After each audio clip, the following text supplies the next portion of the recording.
Hello everyone, I am Sergio Maldonado and this is Masters of Privacy, a set of interviews covering the intersection of marketing, data, privacy and technology with a clear goal in mind, which is redefining the relationship between people, brands and media around transparency and control. Which is to say, we're aiming for real customer centricity, or if you will, human centricity. We regularly talk to DPOs, CMOs, CDOs, and whoever else we find interesting and able to share valuable insights. So we hope you like it. Please do reach out if you have any ideas on future topics or speakers.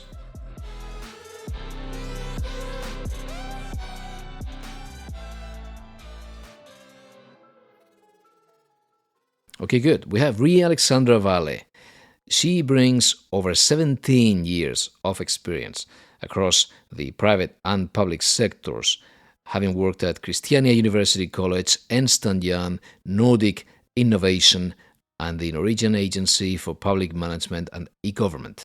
Rie is behind the DPO Hub on dpohub.eu, which helps busy DPOs by offering concise summaries and practical takeaways from key rulings that you may not have time to read in full, EDPB documents and DPA decisions, as well as by putting together a community around it. She's also the host of the Grumpy GDPR podcast, which is not really that grumpy, but rather fun instead. With Rie, we will explore her own tips and tricks to stay sharp and up to date, avoiding a myriad of shallow or confusing sources and digging for the best possible answers at all times, all of it while avoiding clickbait, radical opinions, and the avalanche of so-called privacy experts clogging LinkedIn feeds. Let's go for it.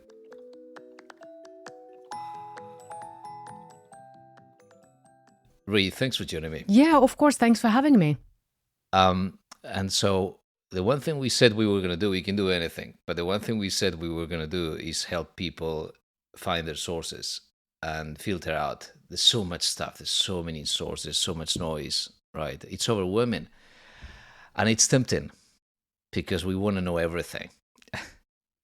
And we want to read the finds. And as you were saying in this post you wrote, you're trying to help us in this post select our sources and find our RSS reader, or sort of filter out and be focused, and once a week, spend some time looking at what's really important and reading through like a decision properly instead of just listening to so much noise and so many professionals out there.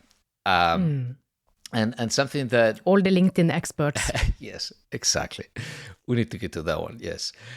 So something that I saw, it sort of proves the point that it's very tempting to be all over the places. Then you start throwing all of these flags, right? The Spanish flag for Spain. And if you're in Ireland and you're in banking, then you just look at this one and you, right? Which proves the point. We want to know everything. And when I looked at that, I thought, yes, I'm trying to be disciplined. And in my case, I am after marketing, technology and privacy. So I try to avoid everything that is pure banking, anything that is like employee data related, education. It doesn't pertain to my life, to my daily sort of commitments. How do you start yourself? So once you do, or we can go and follow your steps. Like step one is, what are you aiming for? What's your discipline? So what are you aiming for when you try to help your customers or your daily life? This is such a challenge, right? Because you have a very clearly defined area and it's very specific to marketing and what you mentioned, whereas others that are DPOs, for example, in-house DPOs in an organization with employees, with a marketing department, with HR, IT and all of that good stuff, how do you prioritize? And then you're in an industry, maybe you're in healthcare or, as you said, in banking. So then you get that on top of the GDPR, because it's not only the GDPR, right? It's everything else. And, don't get me started on the big five laws, including AI and DMA and DGA and all of the acronyms. So I think it's very wise to just take a step back and really think about what is important to me for my role in the organization where I am. Am I in the public sector or the private sector? Am I in healthcare or education? Am I in marketing or privtech? So just make a conscious decision as to what resources are actually the most relevant, because it's so tempting to cover all of it. But I like the waterfall approach, that you first decide what's the core component. So that's your industry, that's your vertical, that's the overlap that you care about. Now we have AI. Just in case, I've been interviewing a few people recently, and I was, oh, look, we were very busy, but now you're super excited about this because it's the new toy and we all want to learn everything about it. I guess it affects everything because, again, it's the technology, it's sort of, affecting every single discipline. But once you've done that part, how do you know you can trust sort of the next layer? So high level news in terms of CJEU decisions, new EDPB opinions, all of that, you don't need to do much. They come to you. They pretty much come to us through every angle, from every angle. How do you select your sources on that second layer? So I think what people also should keep in mind is that it's not linear. It's not like you go from A to B to C. You touch upon something new, a new guideline, and maybe that's on access request, for example. And you read that and you take something from that into your DPO role. And then something happens on the ROPA side. So there's Denmark's DPA, for example, give out some new guidance on how to do your records of processing activities. So it's not that you're done with the access request bit. Now it's the new CEF action for this year, so you'll have to revisit it. And maybe something happens in the organization that really, so somebody messes up big time and you don't respond to a data subject access request, so you have to go back to it. So I think it's really useful to be conscious that it's not a linear experience, it's not a linear journey. You have to go back and revisit if it's employee monitoring or what it is regularly, on a regular basis. But there are some knowledge, I'd say, that every DPO should/must know, like some of course, the legal text. We can't get around the legal text. And actually, I want to encourage DPOs to maybe revisit the actual legal text as well once in a while, including the recitals. But that's a given, right? And then you have the really key Court of Justice rulings and the EDPB guidelines. But again, what is relevant for your role in your industry? How many times we go around the law and we don't go after the core source? There's this app I've been using forever. It's from a law firm, from Phil Fisher's. Every law firm has an app or something as a source, but this one is pretty good. I've had it for maybe 5-6 years, always on my phone. So whenever I have a question about a recital or an article, I think the core, the actual text, instead of going around again in circles. And we're humans, so we tend to have routines. We define a source, a good RSS, and we stick to it for years because it's the source that we've been relying on for a long time. And with time, it's getting a bit old and rusty, and it's not as fresh, but you stick to it because you want to be somehow loyal or maybe lazy. I'm not sure. I've got some of those sources from law firms that have been, releasing their newsletters for a while, and I stick to it. How do you do that? Do you keep refreshing them? Do you review, with a cruel mindset, let's just chop it off and go after better sources, people that do better newsletters? Every day there's someone which is more ambitious, with more, hunger, coming up with a new newsletter. Do you review that, or do you try to stick to your sources for a while? How does it work on your end? I am constantly on the lookout. I imagine myself as a scout, scouting all of the resources across the entire web to see what's new. And, I subscribe to newsletters in languages I don't speak or understand, and I use in-browser translations. And so I wouldn't compare myself to maybe the average DPO, and I wouldn't recommend that to anybody else, because I have such a huge passion and interest in this field, and I love to keep on top on everything that's happening. So that said, I also try out all the new tools. I absolutely love gadgets and tools and new systems and efficiencies like automations and templates and reuse information and just working really smart, saving time. So I have my old resources as well. I still have a couple of Google alerts on certain keywords. I use 2 RSS readers that I have up on screen pretty much all day with some immediate notifications. So I'd say for the average DPO I absolutely love RSS feeds. Like, it might be very old school, but I think it's great. You get the immediate notification and you can just glance at it and see, is it important or not? But one thing is, collecting information is so easy, right? Everybody can collect information.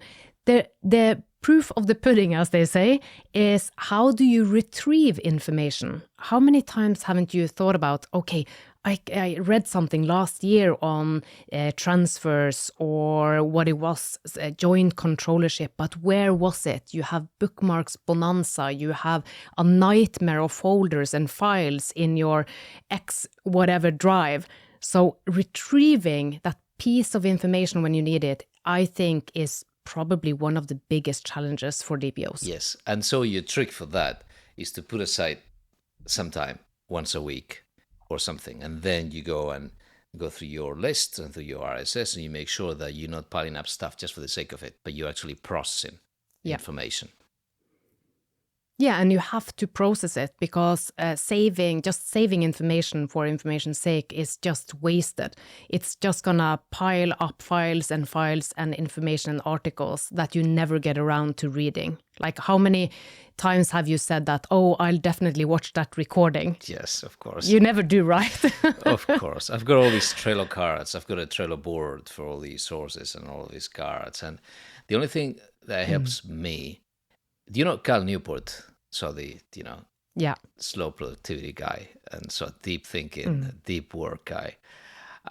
He's got some good tricks, but he's in academia. Sometimes I think it's easier for those in academia to be like that, focus just the whole summer to write. And even though he's been sort of making an effort to make it easy for others to apply the same ideas. But something that I like is having to digest it, because you need to communicate it to others. And I think that's an easy one. I guess that applies to you as well. I think that is an amazing tip. And for even more accountability, I recommend in-house DPOs or even external DPOs.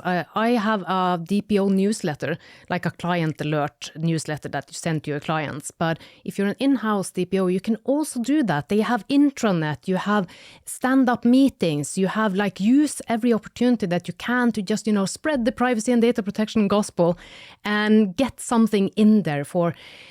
I know how hard it is for DPOs to get in front of management and the board, but at least, try to weasel your way into a company newsletter, because at least many corporate companies do have those internal newsletters still. Oh, that's very good.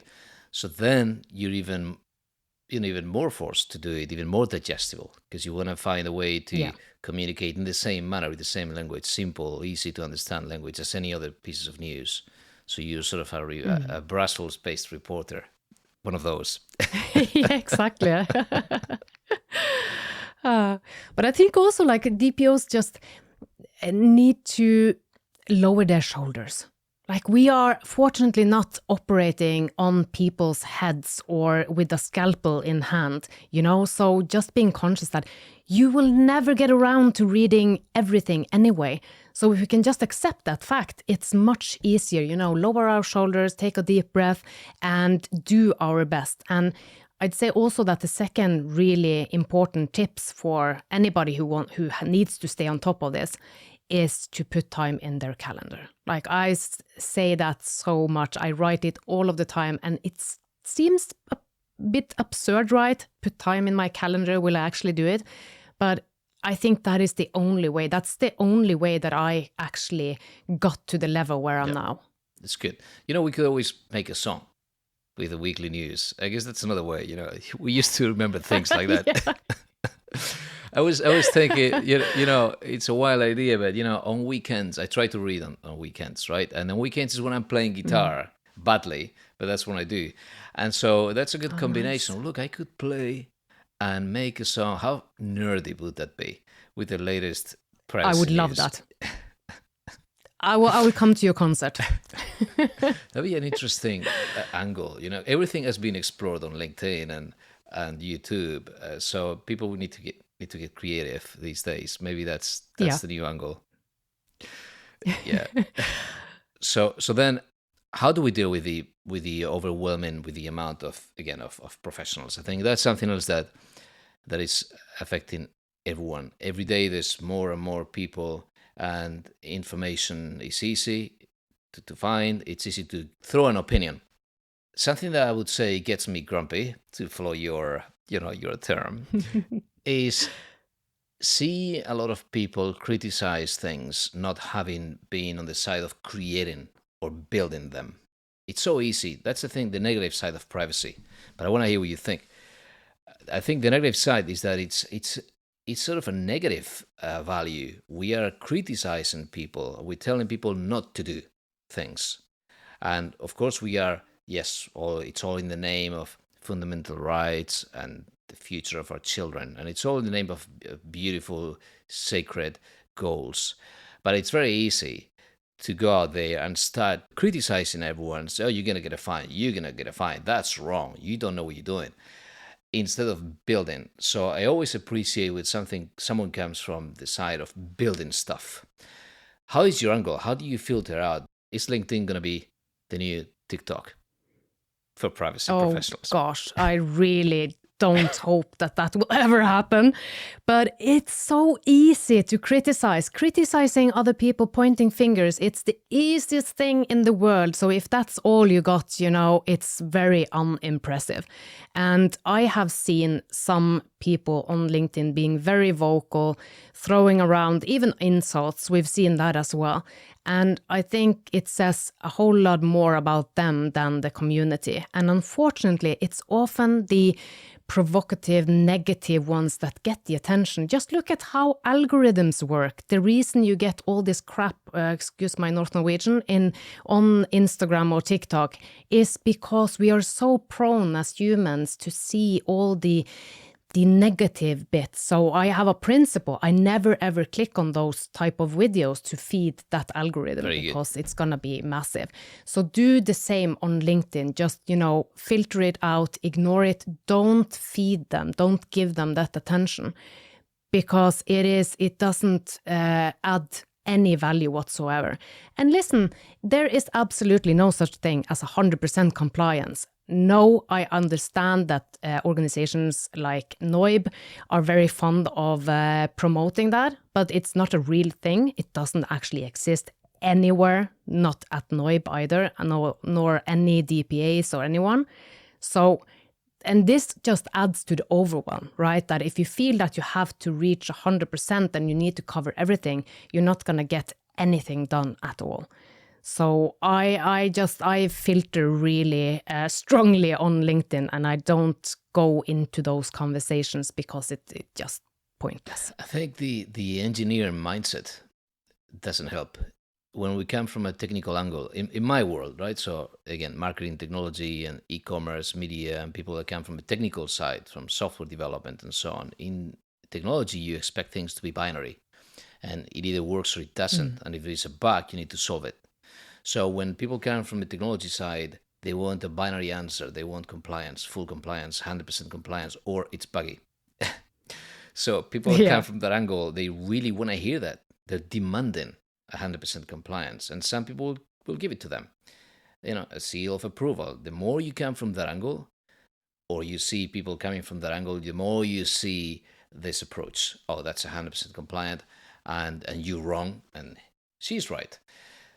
So, but yeah, I like that approach. Let's not feed the algorithm. And it's a red flag for anybody who does due diligence on processors, for example. So I've mainly advised SaaS processors based in the US. And I always tell them that if you put on your website that you are GDPR compliant, that is a huge red flag for anybody, because there's no such thing. Nobody is 100% GDPR compliant. It doesn't exist. Even with the certifications that we have, they are only targeted on certain areas. So if somebody claims to be that, it's an outright lie. So I will challenge that. And, I'm happy to have that conversation. We did actually a LinkedIn audio event last year on the purist versus the pragmatist approach. And it was really interesting. We had people dialing in from India and Brazil and the US and across Europe. So I think we can disagree, but keep the conversation civil at the same time. I do tell people I do want to help smaller companies that don't have the resources to look at all the nuances, because that's also sometimes the issue. You've got a smaller company, a team of engineers, 3-4 people in a startup, and they want to get it out of the way. They have no money to start looking at all of the little. Maybe they don't even need a DPO as per the law, but they want to get it right, and they're going to be audited by the large banks and the large customers, whoever they are. So I do tell them, look, at least make sure that you make it easy for people to see that you're doing your homework. That's it. And that can be something that is 100%. 100%, I've done my homework. I don't know if it's enough. I don't know if it's enough, but I've done my homework. I've done this in this list. So please, grade me. Rie, what do you think about where do you think we're going? We had a recent interview on challenges and opportunities for young DPOs, also in Norway, of all places. So yeah, it's a really good one. So take a listen to that, folks. Thanks. So what do you think? So now, from your perspective, what else would you say to them as a general piece of advice these days, as we get more and more people becoming DPOs? What else would you advise? Something that has helped you? So it's actually not related to anything GDPR or legal at all. I am such a huge fan of working effectively. And we can have a whole podcast just discussing the difference between productive, efficient, and effective. But I can sum it up saying that it's about working smarter. I think so many people are missing out on getting so much more done if they just do some tweaks in how they approach things and how they do their everyday. And to get the really perspective on what you're actually doing during a week, I recommend everybody to first just log everything you do for an entire week, a typical week, working week. Log absolutely everything you do. And I mean it, like put on that timer and write it down, keep a spreadsheet, because it'll blow your mind to see where you actually spend your time. Because it's so easy to think that I'm just spending 10 minutes here, 10 minutes there. But in fact, you're actually spending hours on stuff that doesn't really add any value to what you're doing. So my first and foremost advice is to start thinking about how you can actually work smarter, because we are never going to stop being overwhelmed. Over the next coming years, it's going to be more and more laws and regulation. We are never going to get a break. So we just have to attack it today and see how can we actually do something about our daily habits. Yeah, very good. Any other tips? Any last tips? Yeah, going back to this whole LinkedIn thing, and I mentioned earlier this about the following the LinkedIn experts. I just want people also to be really conscious about who they follow and who they listen to on LinkedIn, because there are so many experts coming with opinions, myself included. And I think it's so important because we are so overwhelmed, right? That we tend to just, you scroll and you scan the feed and you pick up something and you believe it. But LinkedIn is an amazing place to see what's going on, what are the hot trends, what's happened on the privacy and data protection scene. But before you actually use any of that advice or take to heart anything that you read, do your own due diligence, like go to the official source, read that ruling. If it's a ruling from the Court of Justice that you know immediately, this is actually relevant for my role in my company, go and try at least to read the ruling or find a summary by somebody that you trust. And the second thing on LinkedIn, please join in the public debate, people, because we need more people to be vocal. Don't let the know-it-alls and the naysayers take over our domain. I mean, let's just crowd out LinkedIn with being positive and supportive instead. And, a little bit grumpy as well. Very good. I like that. Well, thank you, Rie. Thanks again. Thanks. Thanks for having me.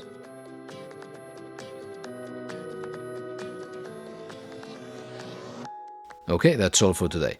Please follow the Masters of Privacy channel on LinkedIn if you want to find some interview transcripts, cheat sheets, and other useful resources and surprises every now and then. On top of that, episode notes and other feeds are available on mastersofprivacy.com. Thank you for listening.